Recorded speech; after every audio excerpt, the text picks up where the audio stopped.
Shalom pemirsa CBN Indonesia, dimanapun pemirsa sekalian berada.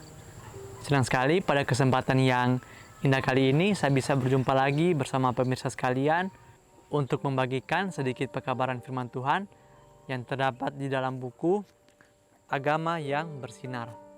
Buku ini dituliskan oleh Nyonya Ellen G. White. Dan juga melalui buku ini kita akan disuguhkan suatu cara yang lebih baik yang akan menyingkapkan kepada kita semua suatu kehidupan yang lebih sederhana dan lebih manis. Semua pembaca akan penuh dengan kegembiraan dan kesukaan, bersinar menyinarkan kasihnya dimanapun kita berada. Nah, jadi dengan ketika kita membaca buku ini, kita itu akan mendapatkan bagaimana agar kehidupan kita itu bisa menjadi lebih baik lagi setiap harinya. Dan juga melalui kehidupan kita tersebut yang mengalami perubahan, kita itu bisa menjadi atau membawakan kegembiraan dan juga kesukaan. Sehingga melalui hal tersebut, kita itu bisa memancarkan kasih Yesus dan juga menjadi terang dimanapun kita berada. Pada kesempatan yang indah kali ini, bacaan yang saya bawakan terdapat di dalam halaman 248. Tapi sebelum itu alangkah baiknya apabila ketika saudara memiliki suatu kesibukan, saudara bisa meninggalkannya sejenak, sehingga kita bisa bersama-sama mendengarkan firman Tuhan pada kesempatan kali ini. Judul bacaan kita kali ini berjudul Tarik Aku dari Jalan Kejahatan.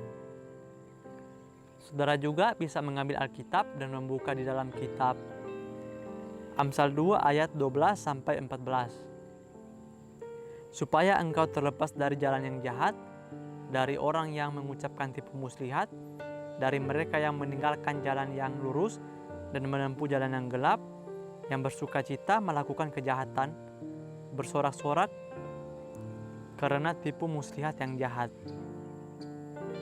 Nah, jadi pada kesempatan kali ini kita akan belajar bagaimana agar kita itu bisa kembali lagi di jalan yang lurus, di jalan yang Tuhan ajarkan, dan kita bisa terlepas dari jalan-jalan yang jahat tersebut. Sejak kejatuhan Adam telah menjadi mode dunia untuk berbuat dosa. Testimonies for the Church, jilid 6 halaman 129. Dalam hati yang tidak dibaharui terdapat kasih terhadap dosa dan kecenderungan untuk membela dosa itu dan memaafkannya. Diambil dari buku Alfa dan Omega, jilid 8 halaman 533. Nah, jadi seperti yang kita ketahui bersama ya, ketika Adam jatuh ke dalam dosa, yaitu sudah berbuat dosa. Dan kita ini dari lahir itu sudah berdosa. Di sini dikatakan bahwa semua manusia itu memiliki kecenderungan untuk berbuat dosa. Dalam hati yang tidak mau dibaharui terdapat kasih dan juga rasa atau sifat yang ingin membela dosa tersebut dan memaafkannya. Nah, jadi melalui bacaan kita kali ini, ternyata di dalam tubuh kita ini, meskipun kita mengatakan kita itu tidak akan berbuat dosa, tetapi tanpa kita sadari ternyata kita itu sudah berdosa sejak dahulu. Sehingga apabila kita tidak ingin melakukan suatu perubahan pada diri kita, maka lama-kelamaan ketika kita melakukan suatu kesalahan, kita menganggap bahwa itu adalah hal yang biasa saja. Contohnya ketika kita melakukan dosa yang kecil. Nah, dosa yang kecil ini mungkin melalui pikiran kita berpikir ini hanyalah suatu kesalahan yang ringan, sehingga Tuhan akan memaafkan saya apabila saya melakukan hal tersebut. Dan juga seterusnya, ketika kita melakukan sesuatu hal yang lebih besar yang melawan kehendak Tuhan, maka kita pasti akan memaafkannya. Oh, mungkin ini hanya akan kita lakukan sekali saja. Dan juga begitu seterusnya, tanpa kita sadari ternyata sudah begitu banyak dosa yang kita lakukan. Sehingga lama-kelamaan ketika kita melakukan suatu kesalahan atau kita melakukan dosa, maka kita akan menganggap hal tersebut sebagai bukan dosa lagi karena kita sudah terbiasa melakukannya. Lazimnya keinginan untuk berbuat dosa menunjukkan delusi jiwa. Setiap pemanjaan keinginan itu memperkuat keengganan jiwa kepada Tuhan. Keengganan melakukan tugas dan kesenangan dosa adalah tali yang digunakan setan untuk mengikat manusia dalam jeratnya. Tulisan ini diambil dari buku Testimonies for the Church, jilid 5 halaman 53. Nah, di sini setan itu akan menggunakan berbagai macam cara agar kita itu jatuh di dalam dosa tersebut. Contoh yang saya bisa berikan, mungkin ketika kita mendapatkan suatu kesenangan atau kita mendapatkan suatu kepuasan ketika kita melakukan sesuatu yang sesuai dengan keinginan kita. Nah, di situ mungkin saja awalnya itu kita akan merasa biasa-biasa saja karena kita melakukannya masih sesuai dengan hal yang sewajarnya. Tetapi setan melihat di mana kita itu senang dengan sesuatu hal, sehingga ketika kita menyenangi sesuatu hal, setan akan membuat kita itu kecanduan atau kita itu memiliki waktu yang banyak untuk menghabiskan waktu kita untuk melakukan apa yang kita senangi. Sehingga tanpa kita sadari, meskipun itu hal yang positif, contohnya seperti membaca buku atau apapun itu, mungkin hobi kita yang kita senangi, tapi apabila kita melakukannya dengan waktu yang berlebihan, maka sudah pasti waktu kita untuk berhubungan dengan Tuhan itu akan berkurang. Nah, jadi ketika waktu kita berhubungan dengan Tuhan itu berkurang, maka sudah pasti itu merupakan sesuatu dosa, karena kita memilih untuk melakukan keinginan kita daripada kita memilih untuk mengikuti jalan-jalan Tuhan. Dan juga segala hal apapun itu yang dunia tawarkan, ketika itu berlawanan dengan perintah-perintah Tuhan, maka sudah pasti itu adalah dosa, adalah kejahatan yang membuat kita itu semakin jauh daripada Tuhan. Dengan melihat, kita menjadi berubah. Jadi di sini pertama-tama dosa itu adalah melalui penglihatan kita. Apa yang kita lihat atau apapun yang kita dengar, itu semua itu masuk ke dalam otak kita, sehingga otak kita itu akan memprosesnya dan mencerminkan melalui sikap dan juga perbuatan kita. Meskipun dibentuk menurut gambar penciptanya, manusia dapat mendidik pikirannya sedemikian rupa, sehingga dosa yang dulu dibencinya akan menjadi menyenangkan baginya. Saat dia berhenti berjaga-jaga dan berdoa, dia berhenti menjaga benteng hati serta terlibat dalam dosa dan kejahatan. Pikiran direndahkan dan tidak mungkin untuk mengangkatnya dari kerusakan ketika sedang dididik untuk memperbudak kekuatan moral dan intelektual dan membawanya tunduk pada nafsu yang lebih kasar.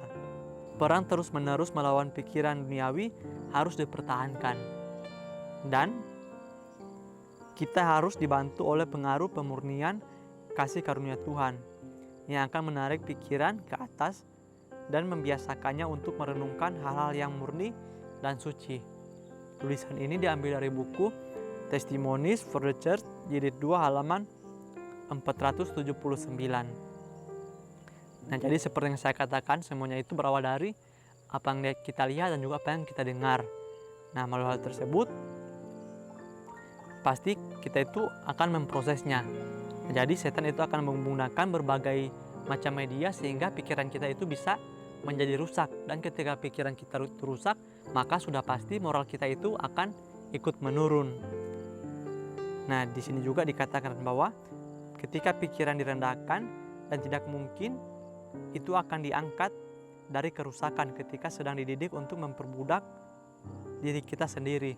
Nah, jadi kembali lagi ke dalam diri kita, meskipun kita ini diciptakan serupa dengan gambar Tuhan, tapi pikiran kita ini adalah milik kita, di mana Tuhan itu memberikan kepada kita kuasa untuk memilih apakah kita mau untuk melakukan sesuatu yang benar atau kita memilih untuk melakukan sesuatu yang salah. Nah, jadi semua itu kembali lagi apakah kita mau untuk berubah menjadi pribadi yang lebih baik lagi setiap harinya, atau kita hanya terlena di dalam kesenangan yang dunia tawarkan. Perang terus-menerus melawan pikiran duniawi harus dipertahankan, dan kita harus dibantu oleh pengaruh pemurnian kasih karunia Tuhan. Nah, jadi kita itu harus terus-menerus melawan kedagingan kita, dan juga kita itu harus berserah kepada Bapa kita yang di surga. Karena apabila kita hanya mengandalkan kemampuan kita sendiri, maka sudah pasti kita itu akan dikalahkan oleh kedagingan kita sendiri. Tetapi apabila kita mau mengambil waktu, kita mau mengambil waktu yang cukup untuk berhubungan dengan Tuhan, maka Tuhan juga itu akan melihat usaha kita, sehingga Dia itu pasti akan membukakan jalan agar kita itu bisa terbebas daripada dosa-dosa tersebut, dan kita itu bisa kembali lagi di jalan Tuhan yang benar. Sehingga ketika kita melakukan hal tersebut, maka saya yakin kita itu bisa mengembalikan moral kita, dan juga kita bisa memikirkan dan juga merenungkan hal-hal yang murni dan suci seperti yang seharusnya. Roh Tuhan terus-menerus mempengaruhi pikiran manusia dan mencari hal-hal yang hanya akan memberikan kedamaian dan ketenangan, sukacita surga yang lebih tinggi dan lebih suci. Kristus, Tuhan kehidupan dan kemuliaan, memberikan nyawanya untuk menebus manusia dari kuasa setan.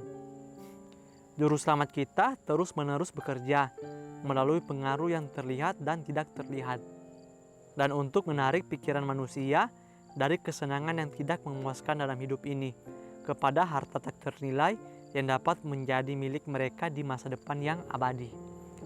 Tulisan ini diambil dari buku Testimonies for the Church, jilid 4 halaman 580. Nah, di akhir pembahasan kita kali ini, ternyata Tuhan itu menggunakan berbagai macam cara agar kita ini bisa kembali kepadanya. Di sini dikatakan bahwa Tuhan akan menggunakan berbagai pengaruh yang terlihat dan tak terlihat untuk menarik pikiran manusia dari kesenangan yang duniawi tawarkan menjadi ke masa depan yang abadi. Nah, jadi Tuhan akan menggunakan berbagai cara untuk kita itu bisa kembali ke jalannya. Mungkin kita bisa melihat ketika kita memiliki pikiran yang jahat, atau ketika kita memiliki suatu pikiran untuk membuat atau berbuat suatu dosa, pasti di dalam hati kecil kita atau di pikiran kita akan ada suara yang berbisik agar kita tidak melakukan hal tersebut. Dan itu merupakan Roh Kudus, di mana Tuhan itu masih menyayangi kita semua, sehingga Dia mengirimkan Roh Kudus agar kita itu bisa terlepas dari godaan-godaan tersebut.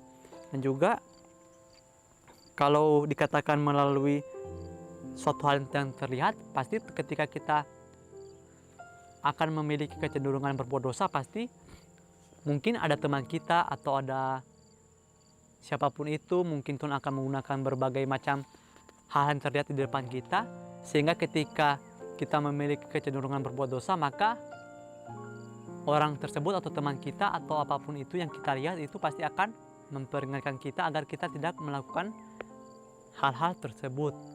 Mungkin ini saja yang bisa saya sampaikan pada kesempatan kali ini.